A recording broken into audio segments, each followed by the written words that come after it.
ഈ പ്രശ്നങ്ങളെ നേരിടാനുള്ള എന്തെങ്കിലും പോംവഴിയല്ല ജീവിതത്തിൽ അന്വേഷിക്കേണ്ടത്. നേരെ മറിച്ച് പ്രശ്നങ്ങളെ നേരിടാനുള്ള കപ്പാസിറ്റിയാണ് അന്വേഷിക്കേണ്ടത്. അതിന് ഉദാഹരണം എന്ന് പറഞ്ഞാൽ, പ്രശ്നങ്ങൾ ഒരിക്കലും തീരത്തില്ല ജീവിതത്തിൽ. മരിച്ചു കഴിഞ്ഞ് പിന്നെയും 10 മിനിറ്റും കൂടെ കാണുമെന്നാണ് പറയണത്. അതായത് മരിച്ചു കഴിഞ്ഞാൽ പിന്നെ അടിയന്തരമായി, 16ആയി, പിന്നെ എല്ലാ വർഷവും ബലിയിടയിലായി, അതൊക്കെ പോരാഞ്ഞിട്ട് നാൾ നോക്കിയിട്ട് ഞാൻ മരിച്ചത് ഇന്ന നാളിൽ ശരിയാണില്ല എന്നുള്ള ചിന്തയായി. അതായത് ചത്ത് കഴിഞ്ഞാലും പ്രശ്നം തീരത്തില്ല.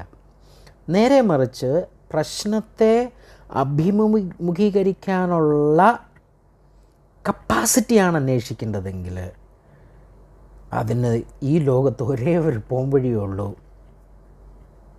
ധ്യാനിക്കുക, മെഡിറ്റേഷൻ ചെയ്യുക.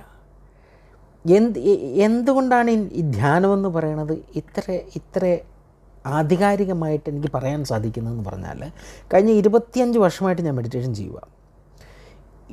ധ്യാനിക്കുമ്പോൾ സകല പ്രശ്നവും കയറി വരിക, അതിനെ കണ്ട് ഇത് വെറും ചിന്തയാണെന്ന് മനസ്സിലാക്കുകയാണ്.